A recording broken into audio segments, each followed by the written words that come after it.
All right, so I put on the recording then. Okay. Okay. Can you all see my screen or no?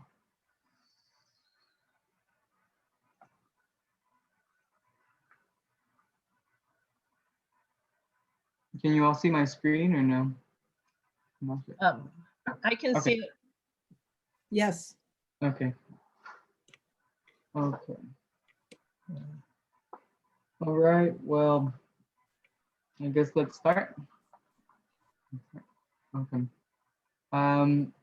For approving the agenda with this committee meeting, who approves it? Is it everyone that's present right now?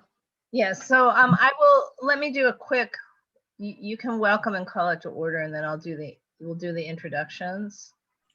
There's a little statement to make on introductions. So you want to introduce yourself first though, the co-chairs? Sure, you can go first, Chris. Good evening. My name is Chris Carlson and I live in Western Heights. I'm the area rep to the UNNC, and I'm a co-chair of the Economic Development Committee, which is a relatively newly restarted committee, and we look forward to growing it and interacting with our business community and anyone interested in these issues. Thank you. And I'm Hugo Rodriguez. I'm an at-large rep, and I'm also a co-chair for the Economic Development Committee. And I look forward to interacting with everyone, with the businesses, the people who live here, shop here, with the workers and everyone. And so I hope we can do a lot of great things together.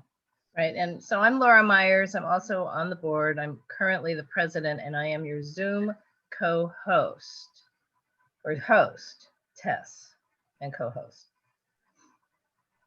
And I guess I'll just do the quick little intro, which is UNNC appoints its chairs and co-chairs of our committees. But other than that, our policy is that we use our committees to help engage the community and give stakeholders voice in the operations of the city. So anybody who is participating tonight is deemed a member of this committee for the evening. You may obviously participate, talk, make motions, and vote. Any action taken by this committee is a recommendation to the governing board. Obviously, at governing board, only the elected governing board members are able to vote. So that's the broad introduction. And again, my name is Laura, and I'm going to be in and out of this meeting. Okay. Okay, sounds good. So first, if anyone wants to make any public comments. Did you want to approve the agenda? I'm sorry. Okay. Okay. Yeah. All right. Should I take note of it, or are you going to do it, Laura? I make a motion to approve the agenda. I can second it. And since this is not a formal meeting, just raise your hand, whether it's for real, like I will have to do, the little blue hand that you know how to raise, or a reaction hand. But please, if you approve the agenda, raise a hand one way or another. So all those who approve? Okay, I see 4 approvals and others are quiet. Okay. Okay. And now I'm gonna walk off again. Okay. So if anyone wants to make any public comments, we can do so. And then later on, we're going to have a more in-depth discussion with issues related to the local small businesses. That's for agenda item number 4. So if it has to do with that, you can wait off on it.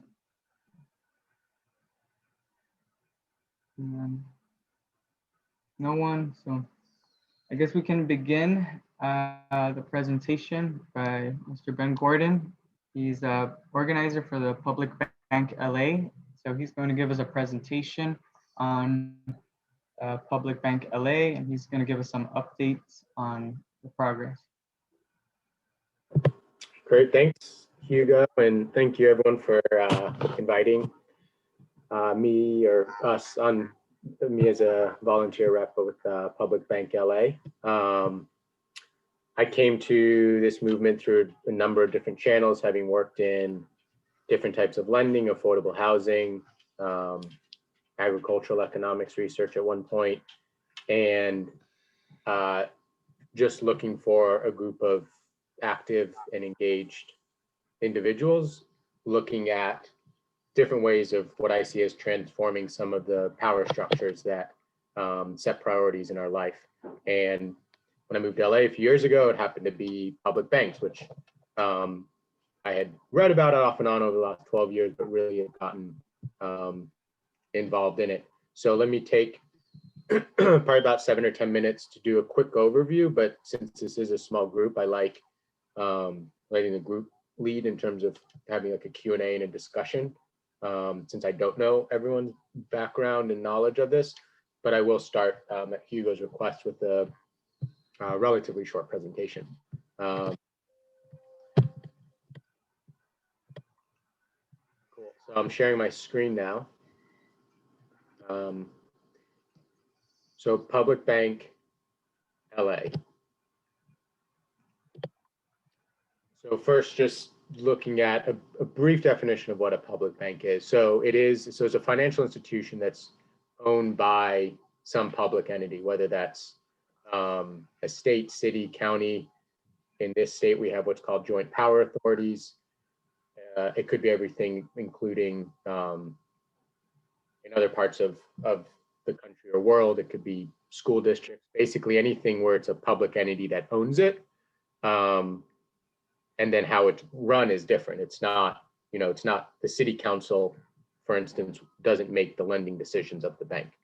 It would be much more akin, I think, of the way, say, like publicly funded research happens, where you have public funds put to something, but it's not politicians, say, making research decisions. And so what public banks do is that they're able, because of the way our financial system works, to leverage their deposit base, which is existing tax revenues and fees, but also a city like LA that's built up its own public savings over the last generations is, in this city, for instance, there's $10 billion in savings that we already have. And it brings control a bit more local so that local information can be paired with money that makes it more responsive to local needs, which look different in different areas. Here, the way we would see it developing is really a focus on affordable housing, small business lending, and public infrastructure projects, a lot of which would be supported directly or indirectly through municipal lending to the city or other government entities themselves. So public banks are formed with this social benefit purpose. And then in order to carry out their work, there's close to 1,000 public banks in the world. And most of them that happen at the level we're talking of do their work in partnership with community banks and credit unions. And actually in California, the state legislation we helped pass 2 years ago explicitly prohibits them from competing with those community banks and credit unions. So I think this chart is usually in color, but I think what it really shows is, so when we think of public versus private, especially in our day and age, not only is there this mix between a lot of the unsavory activities that private financiers support, but also one of the biggest ones that kind of goes overlooked is the fact that about 70% of all household wealth, which is about $70 trillion, is invested in just pure financial products, which means both parties have no real stake in, there's nothing actually productive or social there. It's just it's almost like a casino basically, or a gambling house, where both parties aren't actually producing anything. And so a public bank and a network of public banks would bring some of that power back to require that something like our tax revenue and our savings go into things that we through the democratic deliberative process, decide our priorities, everything from, like we said, local businesses and affordable housing. I mean, I personally would push for things like more parks and investment in libraries and daycare again, but basically allowing the priorities set by allocation of money and investment to go towards real things in the infrastructure and social realm.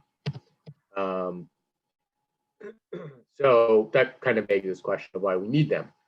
So right now, California governments hold billions of assets in Wall Street banks. So if you look at the investment holdings of the city of LA, for instance, I think it's 4 or 5 trillion. So about half of our savings are supporting the largest monopoly companies in, sometimes the world. And partly that's a result of not really having an alternative. And then in order for governments to conduct their business, they must go through this network, and so are charged to hold their deposits, to perform cash management, to place their bonds. So right now, LA pays 1.1 billion in debt service a year in order to do this.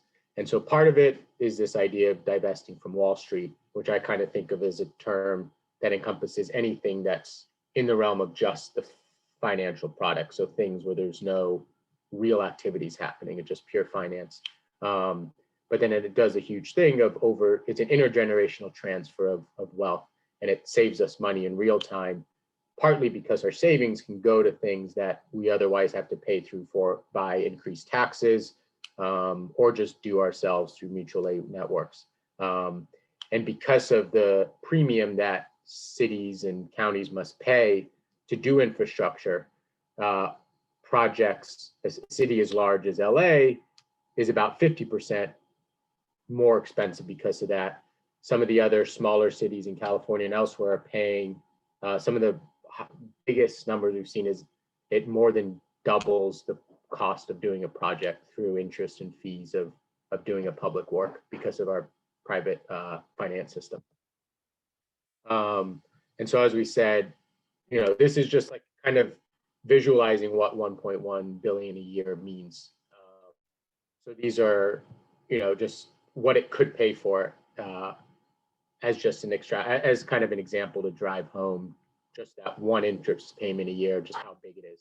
So helping up to about 52,000 families avoid eviction. It could have extended the pandemic unemployment assistance for 250,000 people for 8 weeks. Massively increased internet access for distance learning during the pandemic. And so what it shows is just this one piece a year, just how much it could do. And the idea that it's, happening every year and it's also intergenerational, it gives an idea of the scale over time. This one's, we'd like to say it's outdated, but it really isn't, because a lot of the recovery and how it happens is just starting now. And so if we look at, in the US, there is only one other public bank. It's in North Dakota. It's not the best example for starting one because it was started 100 years ago, but it does show what power that it has. So because of having that bank there, per capita, North Dakota was able to do more PPP loans more quickly, while also reducing any student loans that people held down to refinancing those at 1% and pausing all payments on those. And this really cross-cuts in a very real way racial inequalities that are continuing to be exacerbated to this day because of our private finance system. And so addressing the needs of the over 40% of Black-owned businesses that have had to close their doors, a public bank, the sooner it happens, the better in terms of helping local recovery happen and local control stay. And so the way to sometimes think about it is, actually, let me get back to these other points because I want to address the questions in the agenda too. Or let me do that here before we go to next steps, actually. And so someone had asked about the cost and the break even. So the way I like thinking about starting a bank is that this is a tool that the activities that the bank does supports other activities. and the cost is, the upfront cost is in probably the hundreds of thousands for the business plan. And then a lot of it comes down to how much of our savings or tax base we put to it. But because banks can leverage existing funds up to 10 times, even if it's charging much smaller interest, all the modeling that we've done is looking at real world examples. It would break even as soon as 2 or 3 years. But the idea being that it's providing loans that provide also other economic activities at the same time. So it's both. So the break even happens pretty soon, and the cost is very minimal relative to the scale and scope of what a bank can do. But partly that's because it's supporting other activities. And conflict of interest was also asked about. And so the way we envision it is that there's multiple layers of governance that we're putting forth even something akin to a general assembly. One of the most recent banks started in Costa Rica, which is actually worker owned, has a very strong general assembly. The way we would envision it is, say, up to 99 either elected or randomly selected Angelinos, which serve in varying capacity of some oversight and power. And then you have the board of the bank, then you have the actual staff. But there's many layers where having direct influence over the lending activities of the bank would be far less than they are now in our current broken private financial setting. And a lot of this will come through during the creation process, in which there is a number of different ways that we as Angelinos can directly influence how the bank is structured. And so Public Bank LA, we have our own vision, but we're not starting the bank. We don't have direct control. So part of our group in organizing is trying to get more and more people to come to what we consider to be an acceptable vision and push for that during the creation process. And so a feasibility study is part of what happens in the business plan writing stage, that it's part study, part plan, and it's a back and forth with whoever is accepted through the RFP process to write the plan. But the way the plan is written is it's not a closed door thing, where we have multiple points of access to directly impact how that plan is structured, or how the bank is structured through that plan. And then the affordable housing. So, a public bank is a tool. There could be a city in which it only does housing, but just given the needs of Los Angeles and having a diverse portfolio, we would see kind of the three big buckets being local business lending, affordable housing development, and then also either direct or indirect public infrastructure, which a lot would happen through the purchase and placement of municipal bonds, which cities also provide a lot of the guarantees and free money that goes into those projects.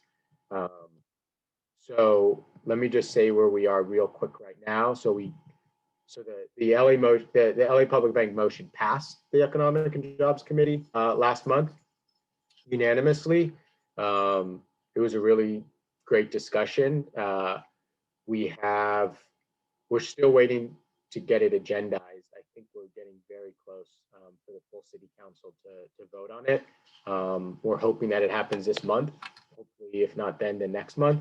And then what happens from there is the RFP is actually put forward, and a consulting firm is chosen. We have a list of like 4 or 5 that we would want to see, and it's pretty difficult to influence that selection process, but something we're trying to look for legal and accessible ways to do that. And then from there, after there is a selection, then it's that community engagement process of probably 6 to 8 months during the creation of that business plan and study. And that's where there would be, we would, as organizers, keep everyone in the loop of where those meetings are happening and when. But let me end there and start a discussion open for questions.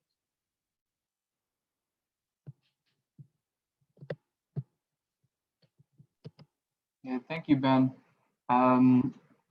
Okay, I really appreciate your presentation. Now, I wanted to ask again, I think you got cut off in one portion.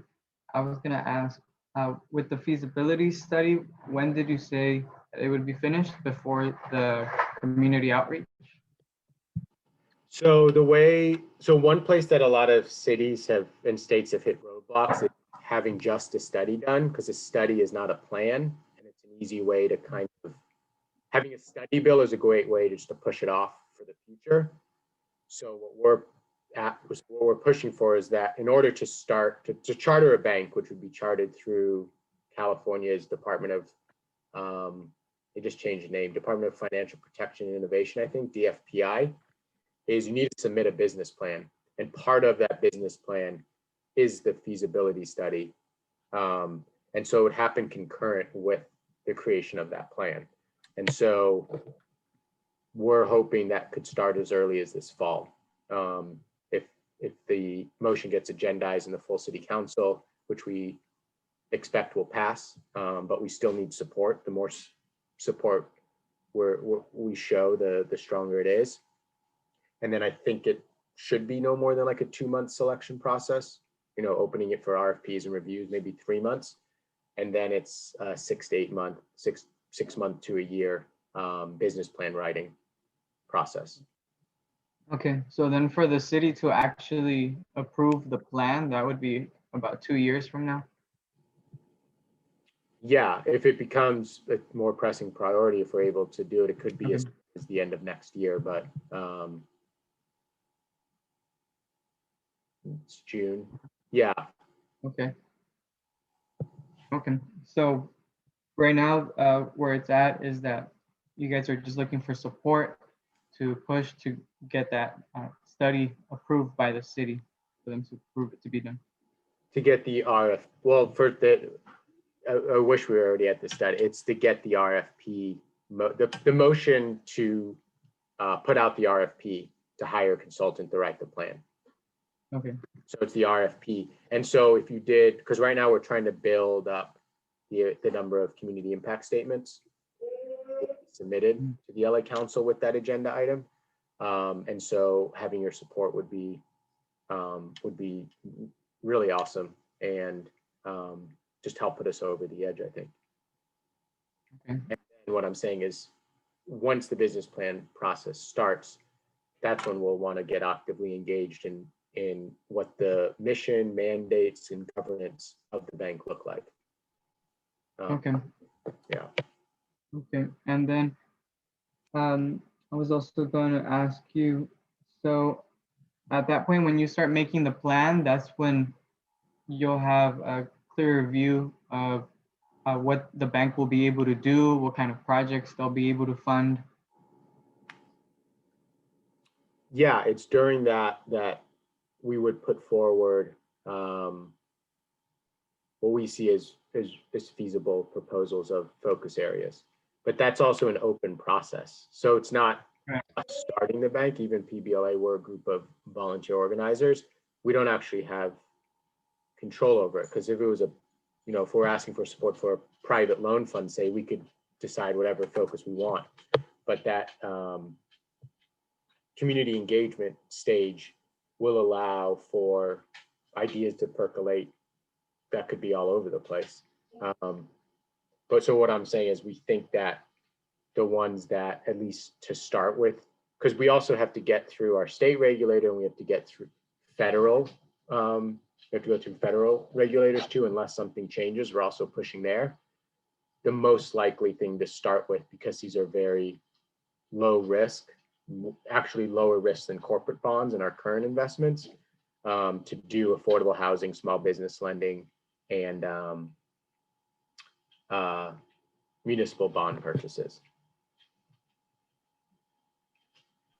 but that doesn't mean that other mandates can't be put in there and require that the bank develop a plan, say in the first 2 years to do X, Y, Z. Because the more resources the bank is given, the more ability it is to fill a larger mandate, basically. Okay, thank you. And also, last thing I'm gonna ask is for the consultants. At this point, you still don't know who it is. I think you mentioned there were 5 that you were thinking about. Yeah, because so the RFP hasn't even been put out yet, and we don't know who's going to bid on it. So, and then we don't obviously have any control over who city council chooses. Okay. So, but the way that we frame the motion is that it's would be much harder for a firm to take it that would try to undermine the spirit of the public banking movement to begin with. Because what we don't want is the public bank to be yet another tool that the private financial system can use just for its own benefit. So we framed it in such a way where the chance of that happening is de minimis. Okay, thank you. And if anyone wants to ask a question, raise your hand or anything.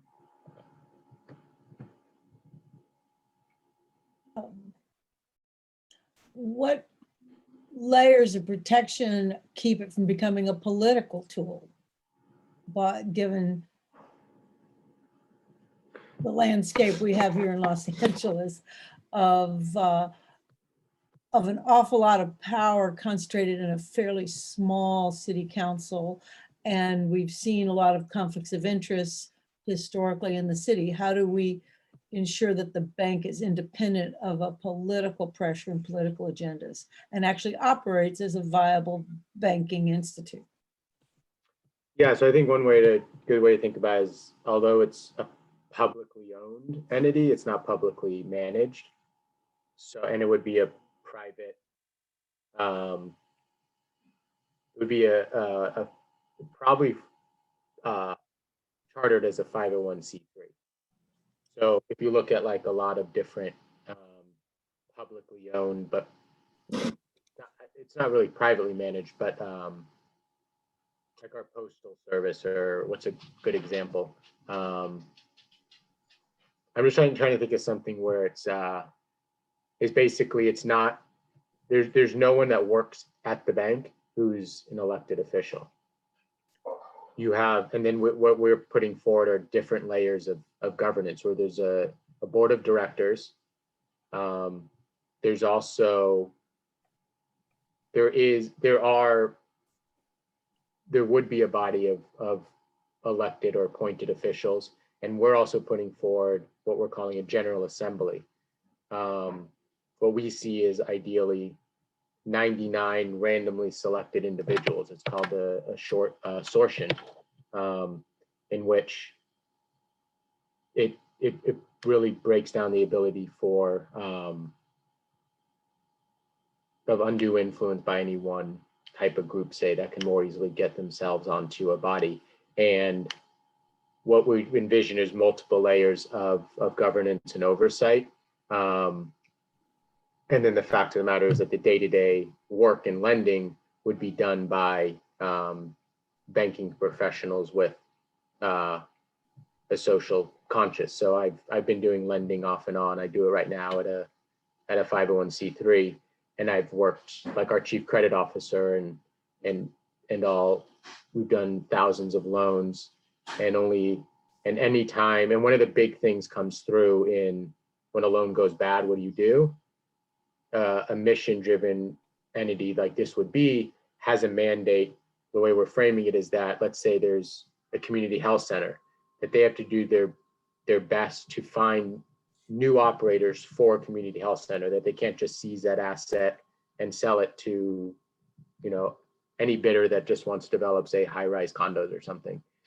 And so those operations with that public mandate create enough layers of governance protection that the the ability to influence these kind of decisions is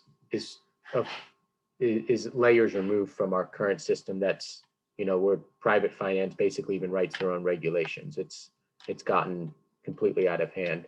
And so there's layers in here that do as much as we can in designing a system to protect against that. And then it still requires that there's active and engaged individuals like yourselves and all that stay on top of things and stay engaged.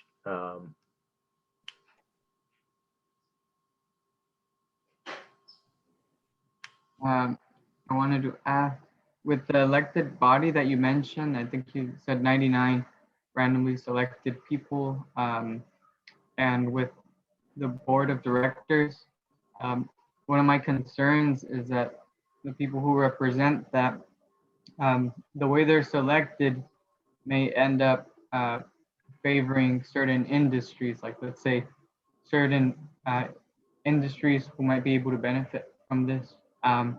So will anything be done to kind of make sure that the board of directors and the elected officials, even if they're randomly sorted, that it's not done in a way that's not very representational of, let's say, LA or let's say the mission that you guys have? So the board of governors or directors, we're not sure, because we like Public Bank LA, we have our vision, but there's a community input stage, and then there's the back and forth with regulators. We don't know if the General Assembly will even be taken up, but I mean, there's no guarantee in it. I don't want to lie. There's not a guarantee that there's, you could say that affordable housing is going to be benefited over, say, parks and libraries. So there'll always be the priorities, but the hope is that that they're meeting real needs.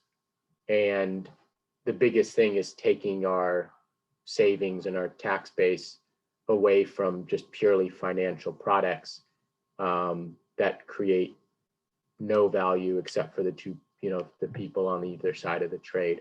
And so it's not, we can't, ever design a perfect system. We're humans, but our idea is to create enough layers and enough points of input that the outcomes achieved by the bank are meeting generally agreed upon needs. And obviously it can't do everything. It's, a bank's still a bank. It makes loans. It doesn't create budgets. It doesn't create, it doesn't set social rules and norms, but at least supporting productive and social, productive infrastructure and, say, social services, all of that unaccounted for labor that goes into everything from, mainly raising kids and having a society. So bringing resources back to supporting those activities, but also being honest with ourselves that change takes time. And the sooner we start, the better to start providing a better mechanism for our kids and grandkids and so on to be part of those decisions. Okay, thank you, Ben. Appreciate it. And if anyone Sure. else has any questions, feel free to ask.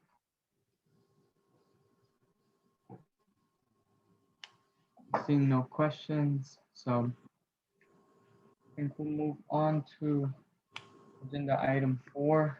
Or just should I follow up with you about the community? Yeah. Before moving on, I wanted to mention that I wanted to ask Chris if you thought it was a good idea also to bring this up to the governing board. I wanted to invite you, Ben, to the governing board meeting, but right now we're still figuring out when the next one is going to be. Because we just had elections. It's kind of up in the air. I'm back. I'm back. Okay. So Yeah, Laura. we're having, as far as I know, we're having a governing board meeting on Tuesday, the 29th, if that's the right date. However, we're trying to make it as short as possible. So, so I don't know what you want to do with that. I mean, we're trying to do administrative things and then having sort of a send off for the people who are not going to be on the board anymore, you know, virtual champagne of some sort. Hi, Chris. I think it's more efficient if we, I'd love to have him come to the governing board, It's but I fine. think it's best if we have our new members already Seated. sworn in and trained, so they're, you know, we should maybe wait till the next meeting or put it on the Okay, well, next. that would be Thursday, August 5. Okay, Here's the August one. Yeah, Thursday, Ben, August 5, if that's okay. I'm not sure if you would like to come again on that day, if you're able to. Yeah, and it could also just be, I could just be available. I know some other neighborhood councils, they put it forward as a motion to pass, you know, putting, like we have a template you could start with for a community impact statement. Okay. Pass it, Right. discussion. I mean, Could be available. right, we could do a community impact statement quickly on the 29th of June if it's imperative, but we might be rejiggering how many CISs we do and kind of doing it based on, is it needed? Meaning, in other words, is this controversial or not controversial? Is it going to pass or not pass? So that doesn't mean we can't do it. But if you need a CIS, then we need to schedule this for the 29th of June because you're clearly going to council Yeah. long Okay, before August 5th. So you guys can discuss that offline. I mean, I can Okay. put it on the June 29 agenda. I'll need to know in advance, but I would need to know. So, and Hugo, you'd have to write something even if you use that template. So I would need to know if you're planning to do that no later than the Saturday, the 19th. And we would need to see if Janie's Okay. willing to hold a CIS committee meeting on the 24th. Which would be Okay. her standing night. And then we move it on to the June agenda, June governing board on the 29th. So that's the bureaucratic path if you need a CIS. If you Okay, need let me, yeah, I don't, Supporting and saying we want to make sure there's community input, you know, that's August, that would be August 5 if we want to have a deeper discussion with new board members. Okay. So you guys can talk Okay. about that offline and make a decision. Okay. Yeah, Ben, I can reach out to you. We could just discuss it when it's a little more clear. perfect. That works for you. Yeah. Yeah, let's be in touch after our weekly call. We have a weekly call every Monday, so next week. Okay. Sounds good. Cool, I Okay. appreciate it. Thank you all. Nice meeting you. Yeah. Thank you, Ben. I don't know how to order them. Okay, so let's move on to agenda item number 4, which is just a discussion of how we as a board can help the local small businesses to begin their post-pandemic recovery. And then there's 2 parts to it. First is me and Chris, we can say some suggestions that we were thinking about. Part 2, we can get some comments from the public, from the workers, business owners. And then for agenda item number 5, we have Moises Gomez, who's program manager of the Byzantine Latino Quarter Business Improvement District. And he's going to give us some updates of what they're doing in that area. And then we can have a follow-up discussion of what our businesses here can do and things that they can do similar or different. So Chris, you want to start with some of the suggestions? well, I'm in thinking, I don't know if it's possible, could we modify our agenda sequence and maybe hear from Moses Gomez because it's more of a case study example, and then we'll come back to other ideas, but maybe there's things that will come directly from his group's work and experience that will help us in that discussion. Is that doable? Okay. Can I make a motion to modify Yeah. the order of our agenda? Yeah, Moises, would you be okay with doing that? I'm perfectly fine, and actually a bit more. perfectly okay with me. And actually, I can go ahead and provide you some research information I've been able to get for some of my stakeholder businesses. So yes. Okay, great. So, all right, let's do that. Okay, so if you so let's start off a little bit. What is the Byzantine Latino Business Improvement District? So the BLQ bid was initially founded and started in 2003.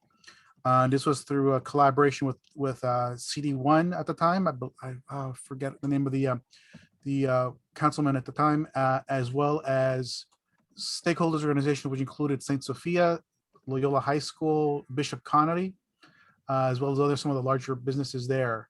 So bids are basically self-governing, governing or quasi-governmental agencies that are usually put together or at least instigated by various stakeholders within or businesses within a geographic area. So of course, with us, it was the churches and private schools that kind of talked to the council district, and the council district kind of started a study to see about raising funds about getting the bid started. Once the bid is actually started and voted upon by the city council and large, an organization is created, usually a nonprofit, to go ahead and run the organization, to be its kind of fiscal agent. So the bids come in two flavors: merchant bids, which are primarily based around merchants, and property bids. And the difference is that it's how we collect assessments. So what keeps us funded is that the various stakeholders actually tax themselves through an assessment, which is added onto their property taxes. For merchants is, of course, through sales tax. So merchants are a little bit messier because you have to deal with each individual merchants. Property owners, you're basically dealing with the property owners who build a property that's actually providing the space for the businesses to exist. So let's see. So you guys are a property bid? we are a PBID, yes. So there are in essence about 187 stakeholder property owners, but we also go ahead and work with not only the stakeholders, but the individual property businesses that exist that operate within the boundaries of the district. Also, we work with council districts, the neighborhood councils, HPOZs, law enforcement, fire. We also work with the neighborhood prosecutors within the city, various transportation organizations, the various numerous other city agencies, local neighborhood and nonprofit groups that operate within our sphere. So we're collaborative. We kind of work together to try to figure out how do we address issues that exist. So if I can actually share my screen, or actually put in the chat. Here, no, do you need to share your screen? I can do that. Yes, please. I can give you your co-host now. Here you go. Thank you. So I put in the chat the link to their website. Go ahead and open up. Let me see it. Let me know if once you see it there. So we actually do operate a website, which you go ahead and use it's a primary way of getting information out. Right. And relevant to you, at the beginning of the pandemic, our bid and almost every other bid that exists within the city, and there's about 49 bids that operate within the city of LA, and there's a lot more outside in the various other cities. But we created this COVID-19 resource page, which has all the information. You might recognize that face there. Information on the latest news, staying safe, family resources, and the kind of the meat of it, the employer business resources. And this has every organization and every program that's out there to go ahead and helps businesses weather and survive the pandemic. And this has been recently updated with the announcement of the Restaurant Revitalization Fund and the Shuttered Venue Operators Grant as well. And it also provides links for various workers. So as you see there, we also do keep a business directory. So we keep a track of every business that exists within the district. I do that every year, update this list so you know who operates there. And a little bit about our history. And with our history comes a map that you can download that lets you see what the bid actually looks like or what exists. As you see that the BLQ exists from the 110 freeway straight straight across through Pico Boulevard up to Western Avenue. And it doglegs a little bit down on Normandy because one of our properties that businesses that we deal with and entities is Loyola High School. And of course, they take up a rather large footprint within the bid, and actually one of the founding stakeholders there. And they actually are our largest stakeholder within the bid. So I would highly recommend that you go ahead and check out that website. By all means, feel free to pilfer every link that you can find in the COVID-19 resource for your use. We also operate a website. Well, not website, sorry, I do have a website, but I do have a calendar within the website where you can go ahead and link all the events that are going on. We just recently had our bid board meeting on the 7th, but you'll notice that on the 26th, Olympic LAPD division is actually having a community resource fair to try to pair up individuals and businesses who might want a job. So there's going to be various stalls there with various employers looking for people who might be looking for work, as well as other resources they might need in order to weather the pandemic, of course. So with that said, any particular questions or comments you might have before we move on? Yeah.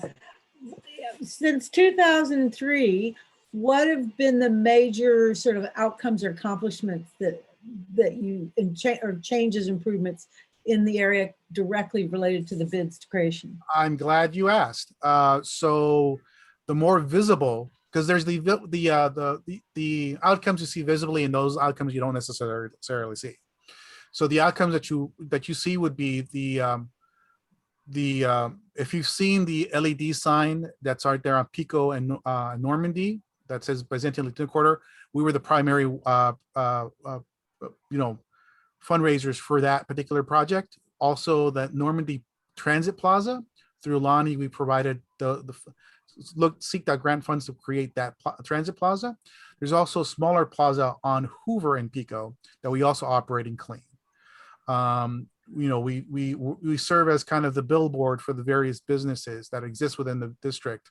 Of the 487 businesses, and this was pre-pandemic, we are their primary, entity on the web that shows that they exist. One of the other kind of like invisible projects that we've been doing, the nitty-gritty that you don't necessarily know about. So we went ahead and went through Google Maps and included and provided information on every businesses that exists within the bid that wasn't listed on Google Maps. Of those 487, only 30% were even listed on Google Maps, and most of those were incorrectly posted. So as you know, if you don't exist on Google Maps, you don't exist online, you do not exist. Particularly if you have people who are coming out of town or not familiar with the neighborhood, what's the first thing they do is go to Google Maps. And if they're looking for a restaurant or a particular service, if you're not there, you don't exist. So you miss out on those opportunities. Fortuitous and kind of prescient in the fact that during the pandemic, those businesses that actually did well, and we believe it or not, we actually have businesses that did really, really well during the pandemic, were those who already had an existing online presence. Case in point in the Darling would be Papa Christo's, who actually was able to get I forget the name of the rapper who actually stepped up and actually provided created a video for them to try to promote that particular business, as well as Chris, who actually owns and operates that restaurant, has his own online presence on YouTube as also social media. And we'll go ahead and parrot that out. And we highlight those businesses within the district. Other things too is that we go ahead and provide sanitation and cleanup services for the entire corridor. If you leave it up to the city will go ahead and pick up trash on your sidewalks. If you're lucky, once every other week. We provide currently trash pickup 4 times a week. And we are currently taking out about 30,000 pounds of trash per month from the corridor between Western all the way to the 110 freeway. So we also go ahead and report all graffiti. We also go ahead and have a porter service. So we'll go ahead and pick up any billets, posters, those annoying little tickets you see on power lines, as well as go ahead and pick up any kind of trash or cardboard boxes or any other flotsam jetsam that accumulates within the district that the city doesn't necessarily pick up unless you let the city know. As well as that, we also aggressively report broken sidewalks and curbs to the city, so they're at least aware of them. As you know, repairing those are very, very expensive, and oftentimes the council districts will come and reach out to the bids to ask which areas need some help, some resources in order to help those sidewalks. And we'll leave would have been early January of last year, before the pandemic. We actually provided a list of intersections that needed some help, and because of that information, CD1 was able to go in there and start repairing sidewalks. I think right now they're repairing and the sidewalks on Menlo and Pico, and prior to that, I believe it was Burlington and Pico, which is where Dino's is located. So just to give you an idea, as well as also kind of like, providing feedback to the, or at least information to the various businesses. Of the businesses that exist, and I'm going to break them into retail and service and restaurants. We have about 187 restaurants in the district. We have only had 3 closed down because of the pandemic, permanently shuttered. When it comes to retail and services, roughly right now, we're looking at about 87 businesses that have shuttered because of the pandemic. But we were hard at work and trying to provide them information via emails, flyers, posters, phone calls, to let them know the various relevant programs that they can hold and apply in order to get emergency funding and keeping themselves alive, as well as promoting the LA Alfresco program that allowed a lot of the restaurants to actually keep operating during the pandemic, and actually when saved various restaurants or operate within Pico. So they are alive and well as of right now. And thank you. And then some questions I had, just some simple questions of, how we might be able to talk to some of the business owners who might be interested in this. What are the fixed costs and what are the variable costs involved? Or is it just only something that they pay every month, and then all of these services are just provided? So whenever you see an assessment that's collected by the county and then passed over to the city, and then the city passes down to the district, those property bills come usually, the first one comes November and the second one comes in April. So you pay it in 2 parts. So your first payment will be done in November. The second payment will be done in April when you receive your property tax bill. So the property owners are responsible for paying for that assessment. Many property owners actually pay forward that amount to their tenant businesses through what's called a triple net lease. So the individual businesses that make up that are operating within their properties actually end up paying the assessment and pass that cost over to consumers. So it is a tax. So, and it is a fixed amount. We are allowed to increase our assessments yearly, depending on CPI, Consumer Price Index. Last year's CPI was 1.5%. So we've actually recently initiated an assessment increase of 1.5% across the board to keep up with inflation. Because of the pandemic, we were looking at we could have increased our assessments 3% last year, but we decided against it just because the optics would have been really bad. Adding that additional burden of an assessment increase to a property owner during a pandemic was not seen as wise. So we skipped that and deferred it till this year. And of course, we can only increase it for 1.5%. Okay, thank you. And a follow-up question is, have you seen a change in the demographics of the businesses, like the types of businesses, as after you started the bid? Meaning, has any business just chosen to leave because maybe they think it's too much money or something like that? No, not at all.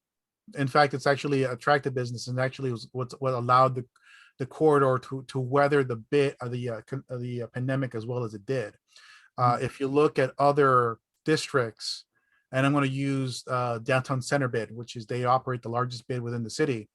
If you go into downtown LA, we're dealing with a lot of larger institution property owners and businesses. you'll see kind of the hollowing out that you've seen there. We have seen some loss of businesses, but we haven't seen an awful lot.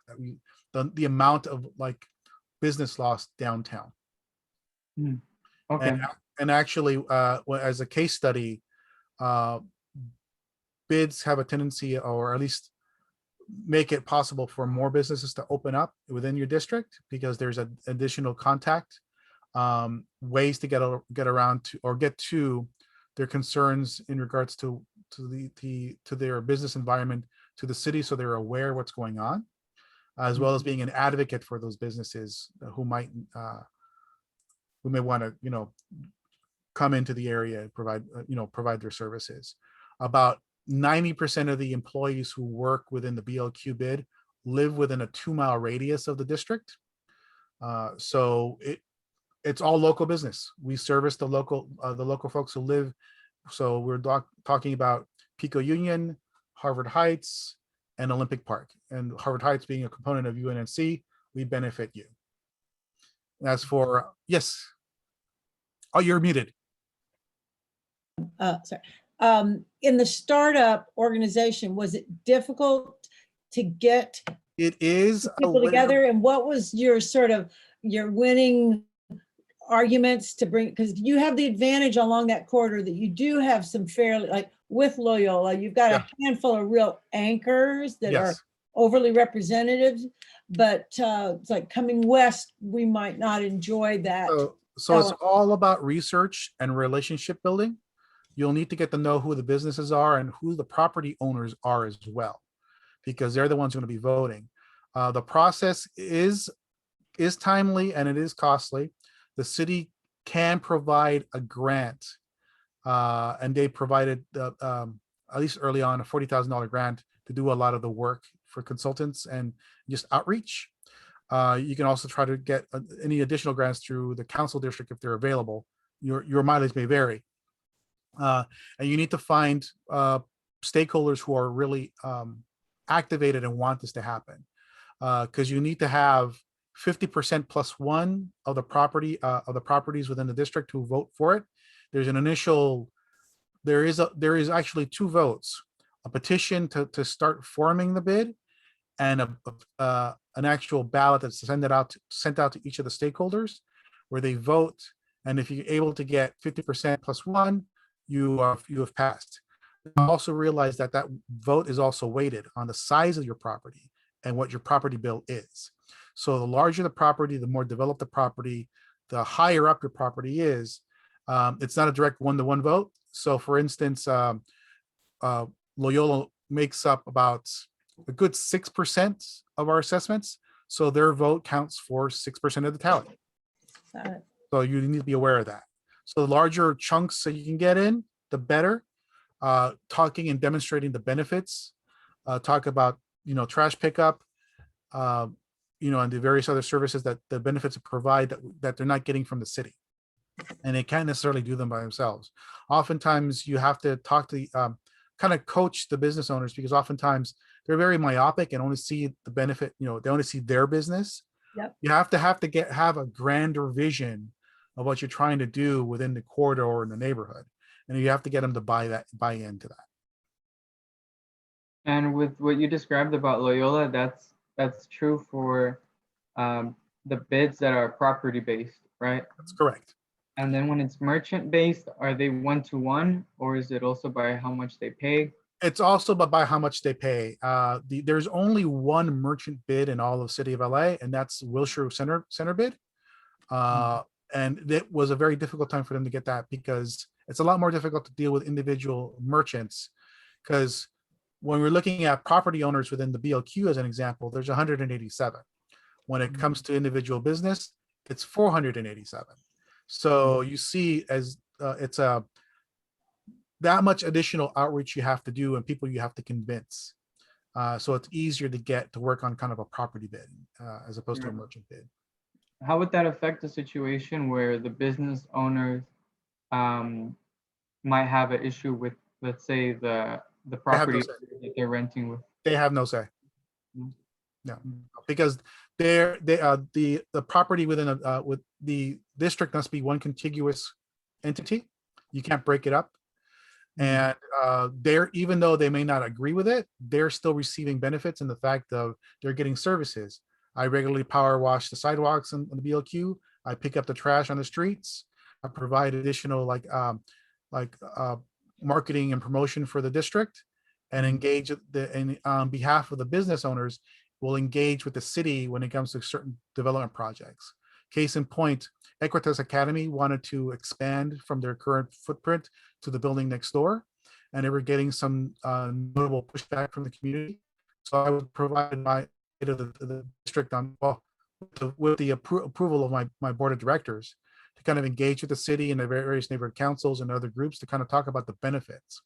And one of those benefits was with the expansion of the Equitas School, that was 200 additional new jobs that we created in the neighborhood, with a pledge from the private school to be more engaged with the needs of the neighborhood, as well as like actively looking to employ people within the neighborhood as well. And if I understood you right, because of the triple net lease, the individual businesses who, the property owner can pass the assessment to the business, but the business can amortize that through to its customers. Yes. So it doesn't, it requires engagement, but it's not a direct penalty on the business. Yes. Exactly. All right, any other questions? If anyone has any questions, please raise your hand. Laura? Yes. And this is sort of off topic, but on topic. I actually went to a conference today for California Preservation Foundation. One of the sessions was on California's cultural districts. So was legislation, and they've created. Would that be something that can layer on top of the Byzantine Latino Quarter? Yes, you can. In fact, they might enhance it.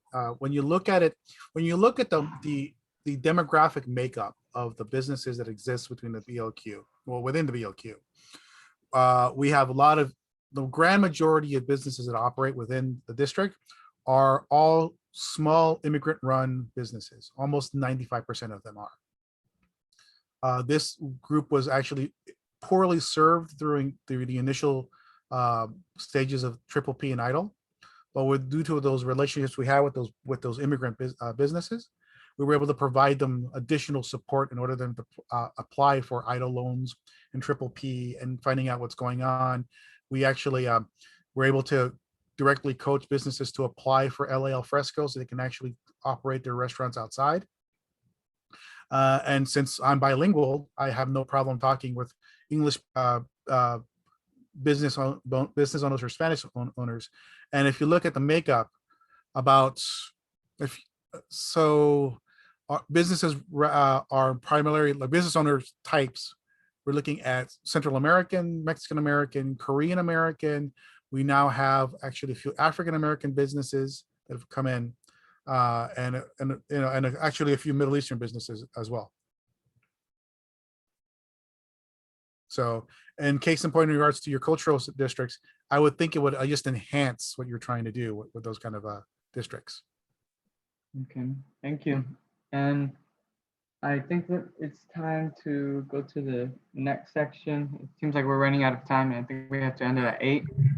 Yeah, so thank you so much, Moises. And now we can get some comments from anyone who wanted to speak about what the business need, or what the local businesses need, what the area needs, and just feel free to speak. I can actually talk your ear off on this particular topic. So I will start, and when I stop, I will stop. So right now, the businesses need cheerleaders, and they need people to engage and actually shop at them. About 90% of the businesses within my district, just as using an example, employ the vast majority of their employees within the neighborhoods. They're truly local businesses. We do have 1 or 2 chains, but those are few and far between within the district. one of the issues is oftentimes that many businesses find is a lot of pushback from the city when it comes to permitting, costs, issues with noise, issues with traffic. We have to come to an understanding that we live in a urban environment, and particularly on Pico Boulevard, there is a lot of traffic, and it is, it's congested. Any new business who might come in, you're looking at a potential increase of traffic because of that additional business, and there has to be an understanding. The other thing too is that oftentimes businesses who want to come in or want to expand within the neighborhood, oftentimes are faced with other onerous demands from various neighborhood councils that oftentimes are kind of unattainable and actually would kill their business and doesn't allow them. Starting a business in California is by definition expensive, and adding unforeseen costs of engaging with like aesthetic issues. Oftentimes, particular businesses are dictated what they can build due to legislation. So if you're looking at a restaurant, they have to look at not only city codes, but county codes, health codes, dealing with ABC, so they can get their liquor licenses. Add on top of that, a group of residents who may necessarily aren't as understanding when it comes to the noise that might come in when you're initially putting in a business, means that business is going to go somewhere else or isn't going to get built. Sorry to interrupt, but maybe just one more minute or two. Okay. And that way we can. Yeah. So I'll make it short. The other thing too is that, has anyone within the neighborhood council even done an audit, a survey of the businesses that exist within the target area you're looking at? And if so, it's something that should need to be done to find out what exists within your community and what do you want to support. Thank you. Okay, yeah, these are definitely a lot of questions that we have to think about, a lot of things to consider. And so I guess we could ask the people who come here. I know at least Kathy, she had some concerns about what the neighborhood could do to support local businesses. So if anyone here who's a business owner or just a worker or anything else would like to make any comments about what you think the business needs, then please go ahead and speak. Raise your hand. Hi everyone. Hello. Hey. So my name is actually Catherine Guai. I am here representing Bloom Tech Driving School. Bloom Tech Driving School is fairly new. We opened up in basically February of 2020 and immediately had to shut down because of the pandemic. A lot of the so I'm not the owner. My sister is actually the owner. I work right below her, right by her side, helping her, generate more business. So since we're fairly new, we grew up around this neighborhood. We're located right in Jefferson Park, right in front of the Jefferson Park and library as well. So something that I would say is one of our concerns is that the pandemic, we had no support whatsoever.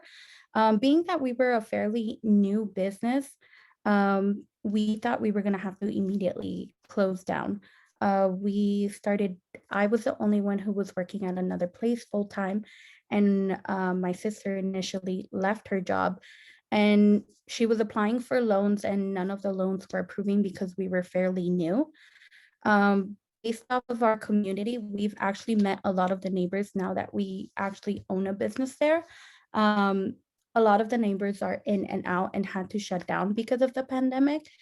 And there was no support whatsoever. And even so, a lot of our neighbors are actually more on the elderly side, which means that they're not so savvy with the social media aspect of things, which would definitely helps benefit us, especially because we work with so many local high schools. We were able to engage a lot with teens and parents who are on the younger side and knew how to maneuver around the social media aspect. So I think just one of the concerns is that, being able to help local businesses with social media, or even just helping them because it's really hard for them to continue the maintenance of their business. I know our neighbors, like where we're located, we have usual floods when it's raining heavily, and he can't repair his floors because he either doesn't have the economic stability for it, or he just doesn't have the strength for it. He's actually been shut down because he was severely sick and hasn't been able to recuperate. Other neighbors are opening up 2 days because that's all they can afford.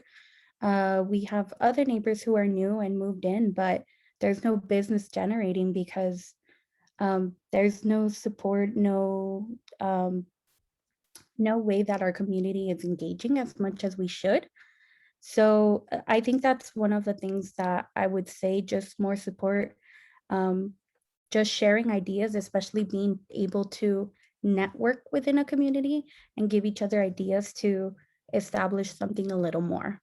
Because at this point, I feel like we're just our solo business, even though we get along with our neighbors and everything. It's still fairly hard. And I think something established like the way BLQ is would definitely benefit Jefferson Park a lot. Thank you. Thank you, Catherine. And Isaac, Jasmine, Neer, if any of you want to mention anything, then please go ahead.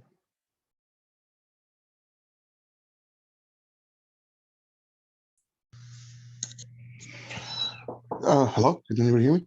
Yep. Yeah. So, yeah, it just basically sounds more like we need to actually, and Uwe and I guess we were talking about it earlier, hit the pavement and start talking to the businesses and getting to know what their needs are, what their expectations are. It's going to take a little bit of time and a little bit of work to get to get our walking shoes out and start knocking on doors and talking to people, but the information you provided was great. I mean, it gives me an idea of what to talk about when we do get around to knocking on these businesses' doors and getting, their feedback. Just to give you like a little heads up on, just because I know it's a daunting task. Mhm. One thing you may want to do is reach out to your local field rep for the council district. Will be under MRT, Margaret Lee Thomas's office. See if they can get you a list of all the registered business permits within the physical area, within the council district. That way, at least what active business licenses are there. That way you're not necessarily like starting from zero. And then you can start doing the canvassing and start picking the big avenues, thoroughfares, and walking and driving them and see what you see. And you start making a running tally and actually create like a Google document where you can start updating those businesses that are there, as well as contact information, names, numbers, email addresses, websites if they have them. Yeah, because I know on the Pico corridor, if we were to take it from Western to Crenshaw, there's quite a number of businesses that keep following through Pico all the way to Crenshaw. There's a huge number, and its initially when they tried to when they were trying to start the BLQ, they had actually thought about extending it over to Crenshaw. Unfortunately, there was not a lot of support past Western Boulevard back in 2003. Question: If we found with enough groundwork there could be support, would there be interest in growing and combining rather than replicating lots of little bids? Is that something that if we could grow that support, that would the BLQ bid be open to maybe incorporating a bigger boundary? Absolutely, I've got no problem with that. The thing is, of course, whenever you try to grow a bid, it can be a Herculean task. Made easier if you can go ahead and have it coincide whenever there's the bids recertified. We recently went recertification 2 years ago, and our recertification lasts for 10 years. In order to break it outside of the kind of recertification cycle, we have to basically do recertification all over again, and then kind of like do a regular certification at the end of the 10-year stint.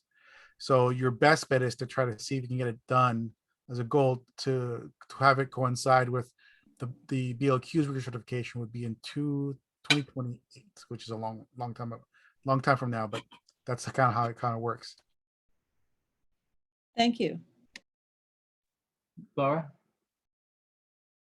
Yes, thank you. Moses, is there a way to figure out what the heck is the status of the Jefferson Boulevard bid?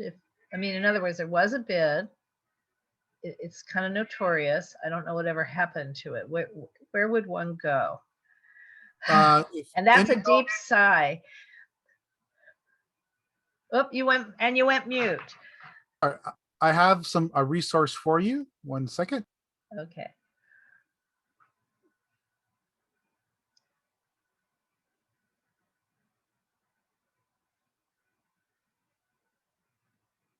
Sorry, actually a couple of them. So I'm going to drop.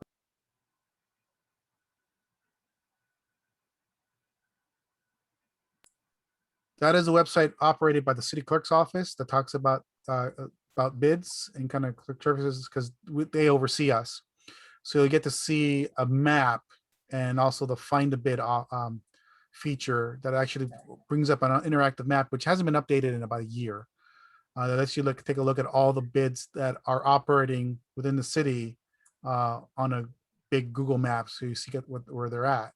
Another thing too, you can go and visit. They started up what's called the bid portal. And let me just get that address for you as well. So all the information in regards to bids, finance and otherwise are public. So you get to see all my records, all my financials, every contract that I ever dealt with. You can actually go ahead and see, as well as also the assessments for each bid and what each parcel is actually being assessed for. So that'll give you an idea, more or less, kind of who's getting how much, how often, and what they're spending their money on per their management district plan, which is what we have to provide the city in regards to the categories where we're spending the money on. So if this one on Jefferson kind of went into death knells, would the money be held by the city? What would have happened? I'll look it up. And is that, again, something we should talk about offline? Because there was definitely a bid. I don't know if it was property or tenant. I'm trying to remember. If it's not listed in the bid portal, then it's not existing at this point, unfortunately. All right.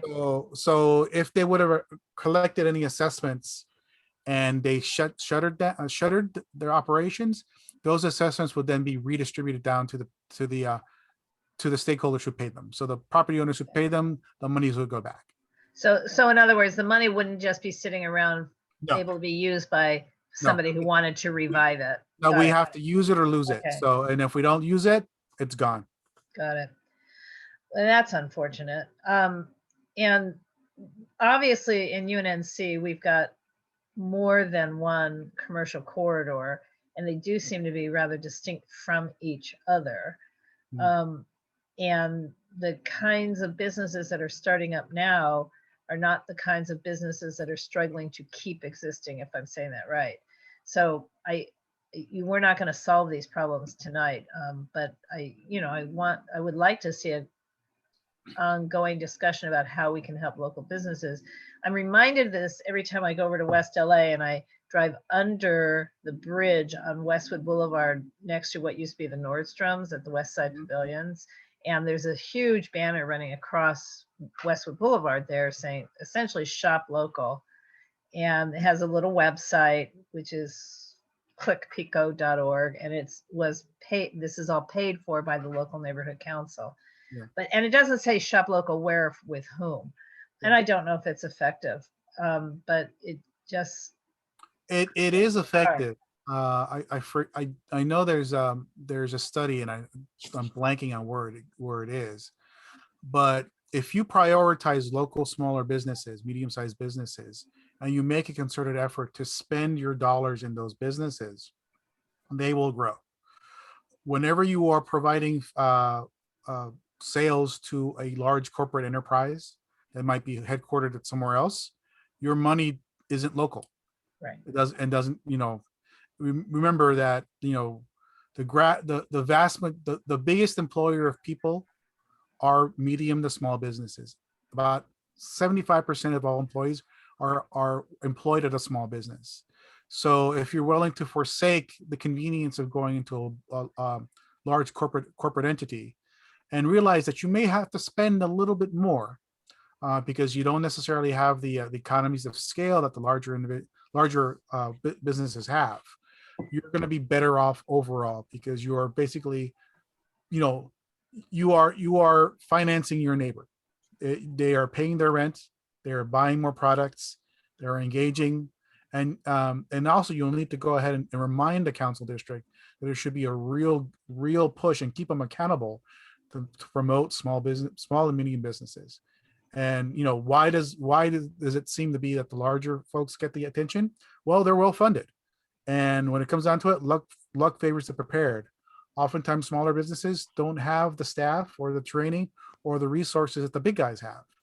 So then the question is, what can you provide to them that helps them out? Someone mentioned social media. Word of mouth is a big one. When you see a business that you really enjoy, let someone know. I come from a restaurant hospitality background, and we used to always say, I had this great meal at this one restaurant. You may tell 1-2 people, but if you have a miserable experience, you tell the world. That's something that needs to be flipped on its head, where if you find a business you really do enjoy and cares about the neighborhood, let the world know that they exist. Otherwise, no one's going to know that they're there.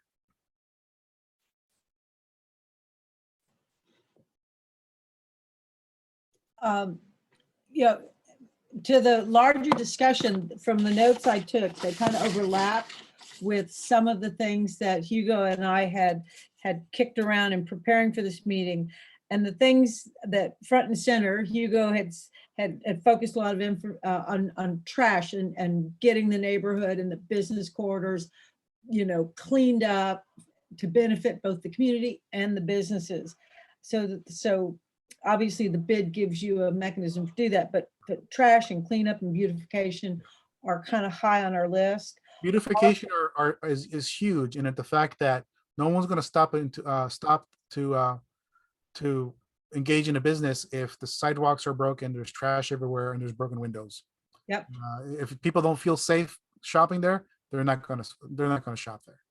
And the second thing that we really talked about was putting together a fully fleshed out business directory and being able to link that to UNNC's website so anyone could quickly find business, if they're looking for a shoe repair place, if they're looking for a dry cleaners, hopefully develop that in a map database so people could queue a map and see how close the services are. You can do that with Google Maps, and Yep. I'd be more than happy to help you how to do that because I do it for my businesses all the time. In fact, there's another project that I was working on for the city of Bell where I was identifying stakeholders for them, and there is a way to actually create that interactive map within Google Maps, and I'll be happy to show you how it works. Okay, I think both Hugo and I would be interested in learning that. And the last thing was the idea of facilitating a portal for resources for businesses. And you guys obviously have done a really great job of that, particularly with the extra burden of the pandemic. I like the calendar aspect, and I really like incorporating an elevation of neighborhood history. So the businesses themselves can see themselves as part of a larger entity, and the neighborhoods around them can celebrate the businesses as part of that entity. The hardest thing is, and the most contentious thing is building a vision of what you want your community to look like economic wise, and then kind of getting everyone on board and getting buy-in to get that. And it's not just buy-in from the individual businesses or property owners, but also from law enforcement, fire, and the city. Well, thank you so much for sharing so generously. We really appreciate it. Yeah, thank you. Not a problem. And by all means, feel free to go through my resource page and pilfer everything you want on that. Also, if I could just add on something that I'm not sure if Chris or Moises mentioned it, but it was about the cleaning. That's something very important as well. For some reason, right across from Jefferson Park, there's a huge mess. I know that me and the staff members from BloomTech and even other local businesses have tried cleaning up. One of the issues that we have is that street cleaning doesn't actually pass by on our side. There's not a date. I've actually called the city about it as And they're well. not going to. They're Yeah. not going to because They're not the going city, to. the city will only do residential streets. They will not do large corridors. So they do it right across. Mhm. They do have street cleaning on the other side where the park is and the library, but Because not that's on our side. because that's paid for. That's most likely going to be Parks and Recs and the library who's paying for it. That's why they're Mhm. getting it done. The city won't unfortunately do it on the main thoroughfare. I have argued till I'm blue with the face with the city in regards to Pico Boulevard, and they will not allow because they allow parking 24 hours a day. They can't run the street sweeper. So it's up to me to hire my street team to go out there and clean up as best as possible. Okay. Yeah. And then something else, I know you guys were talking about those social media aspects of it because I did mention it. BloomTech Driving School is actually involved with the city of LA in connections with Facebook. We're actually doing career connections. So I definitely think that other businesses would take interest in this program. It's basically for little small businesses like us to get an intern to help them out start their social media, even if you do have a social media established, being able to have that intern for that extra support. So just wanted to recommend that because I think that is such a big, important aspect of things, especially during the pandemic, since everything did go virtual. The career connections have definitely been a big help for us. So to highlight that, I'm working in partnership with Loyola High School. So in order to graduate as a senior in Loyola High School, there's a certain number of service hours that a student needs to do within the community. So I have over a dozen students working within not only for the BLQ, but LAPD, St. Sophia, St. Thomas, basically working in their hours on whatever project you might have. So you may want to look at any available private schools are within your neighborhood and see if if they have that same kind of requirement and seeing if any of the students there might be interested in engaging in that kind of activity. Oh, okay, awesome. I've got an 18-year-old fleshing out a website for one of the local nonprofits as his community work. So just to give you an idea. Great, thank you. And thank you, Catherine, for that information. I think we could definitely use something like that to help out the businesses. A lot of them aren't on Google Maps. Sometimes they don't even have emails. And so, yeah, they need a lot of help with tech. The struggle is having the smaller business understand the various like factors that are kind of dictating their fate, and actually having them see the benefit of actually engaging in online and social media interactions with their business or the potential customers, because particularly in this day and age, without that, you don't exist.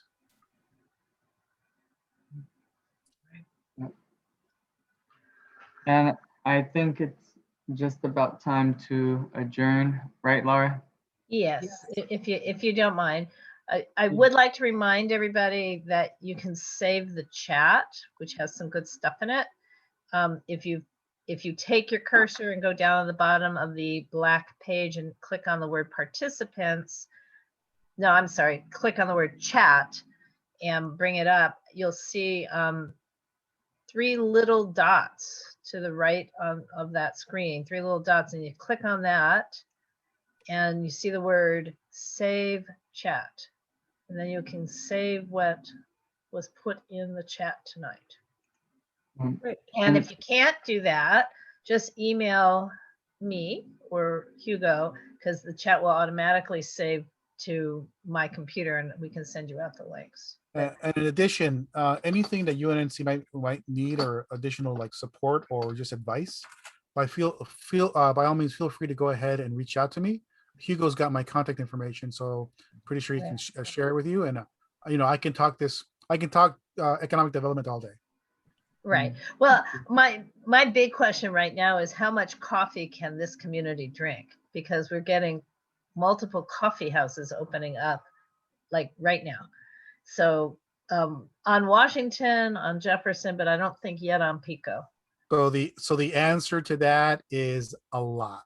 I hope so. A I lot just of hope coffee. so. So And- there's a lot of coffee that people can consume, and a lot of burgers and tacos. That's what I've. Oh yes, and there's a new burger place in an old location, but a new burger place on Washington and Hobart. Yeah. So we'll see. So yeah. Like I said, if you have any questions or you just need to knock a ball on the wall, or just, I'm here. Okay. Thank you. And before we adjourn, I just wanted to say some comments in the different businesses that I was able to speak to. Some of the problems that they felt they had in their area was with parking, with lighting, trash, and with safety. A lot of them mentioned that recently there have been a lot more homeless people who have gotten violent with them, and they felt that this has been something that's gotten worse with COVID. That before it wasn't that much of an issue, and so different businesses, different people told me experiences that they had where they were scared, where they had to lock the door. Some cases had to call the police because they were throwing things.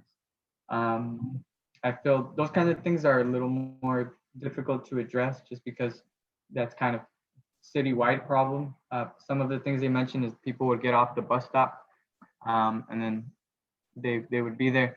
And then the other thing was that along Venice,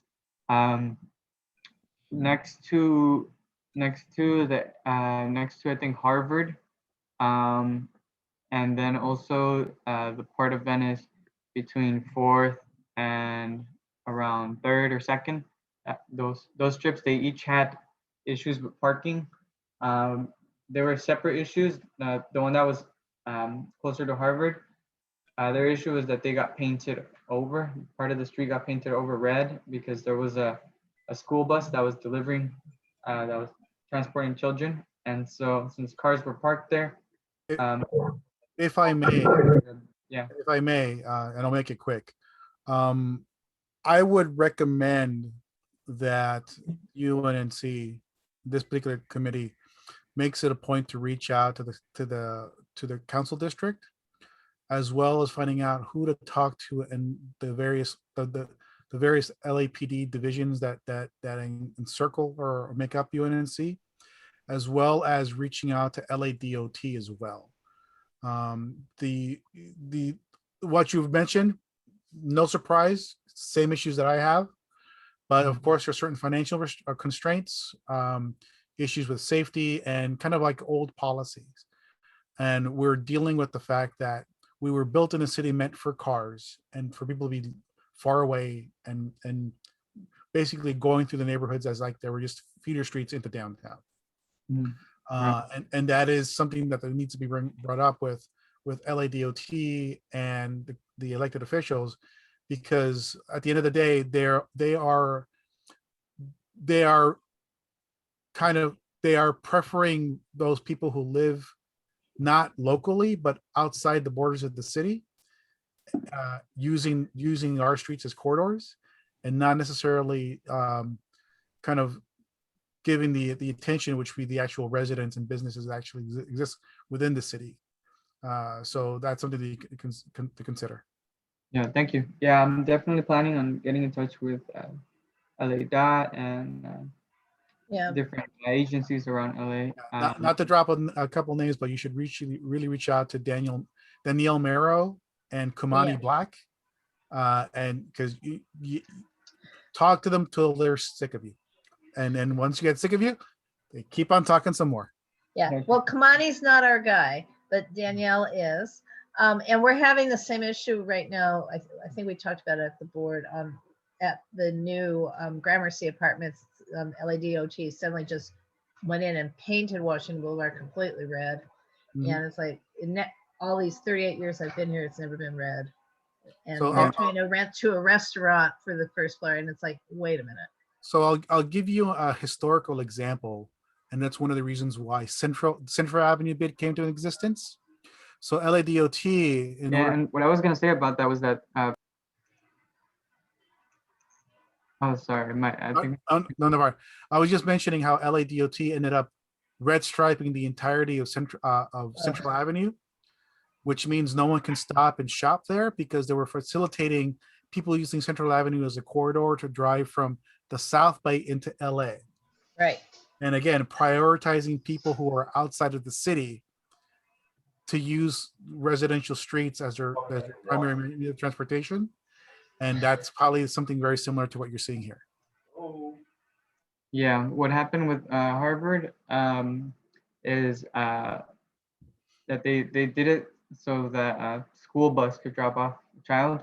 In the past, they had a loading zone. And so what some of the people there want is for that area to be put as a loading zone. And then for Venice, between 2nd and 4th or 5th, what those business owners want is for parking enforcement to check on the cars more often, because some of the parks stay there for 3 days overnight, and so some of the customers can't come, and then they wanted some more lights because they felt it was dark, and so did the ones on Venice and Harvard. So there's certain things that the businesses along Venice that they have in common with what they're asking for, and so I'm gonna make sure to get in contact with the right departments to try to see what we can do as a board and what they can do as well. Yeah, the biggest mistake in dealing with the city of LA is treating it as a one monolithic entity. The city is made up of 57 independent agencies and council districts and departments who don't necessarily work well together or communicate all that often.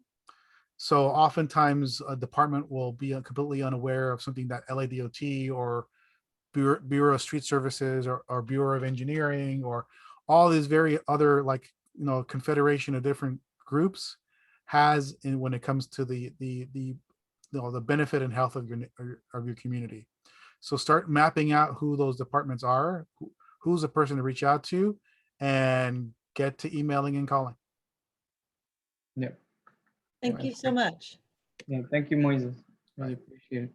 And so I think it's a good time to adjourn now. And so for next time we meet, I think Tuesday 6:30 might be good. I asked some of the businesses what times would work for them. A lot of them were okay with 6:30. So I think with some more preparation, they'll be able to attend. So I think it might be good to, I don't know, maybe agree on setting a date for the next time that we meet. What do you think, Chris?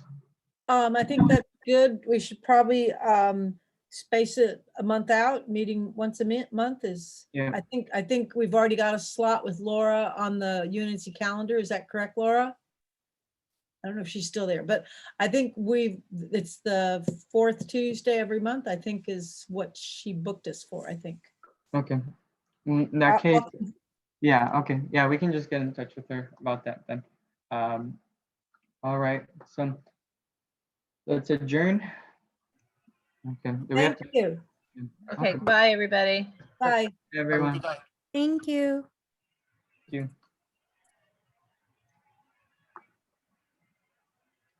Bye, Hugo. Oh, I'm sniffling. All this talk about economic development got you emotional, huh? No, I'm sick. I have a cold. Oh, okay. I'm Typhoid Mary. They want me out of here. So, okay. All right. Take care, love. Good night. Bye.